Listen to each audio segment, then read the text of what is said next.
के अमर उधावा के गछावा पर से गे तोहरे आशा देख हलियो बैठ के अमर उधावा के गछावा पर से गे तैयो नहीं देख ही गे छौरे चढ़ के अपन छतावा पर से गे तैयो नहीं देख ही गे छौरे चढ़ के अपन छतावा पर से गे।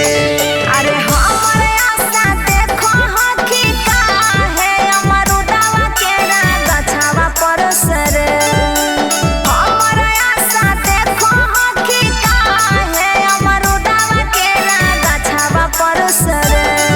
अरे मम्मी हमरा रही गए ओही जे कैसे देखियो छतावा पर से रे पापा हमरा रही गए ओही जे कैसे देखियो छतावा पर से रे।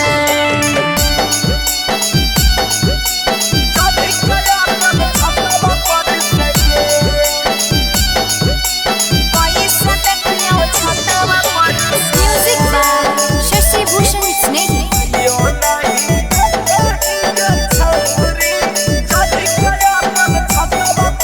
अरे तो सारा से होई गेलो शादी हमर से करे रोज नहीं करल करे हमर तुए करे आगे अइलौ जब कुटुम छौरी काहे न हमरा बतैनी गे दोसरे से शादी सेट कोना के तू करवैनी गे करे नहीं फिकिरिया तोरा हमरे किरिया बात करब सुती के खटावा पर से रे करे नहीं फिकिरिया तोरा हमरे किरिया बात करब सुती के खटावा पर से रे। अरे मम्मी हमरा रही गए ओही जे कैसे देखियो छतावा पर से रे तैयो नहीं देख ही गे छौरे चढ़ के अपन छतावा पर से गे।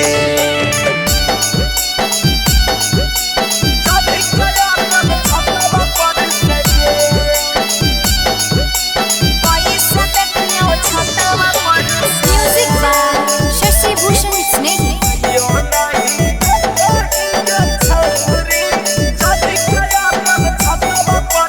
अरे दिलावा के बात जानू केतना हम बतैयो रे मम्मी रहै साथ हरदम कोना मिले अइयो रे आगे तोरा से नहीं सुनबहु हमें कोनो ऐसन बात गे हमारा संगे किया करै छै छौरी ऐसन घात गे खई है नहीं जहार सुने रे लभार फोटो भेजल करबौ नेटावा पर से रे खई है नहीं जहार सुने रे मोनू फोटो भेजल करबौ नेटावा पर से रे। अरे मम्मी हमरा रही गए ओही जे कैसे देखियो छतावा पर से रे तैयो नहीं देख ही गे छौरे चढ़ के अपन छतावा पर से गे।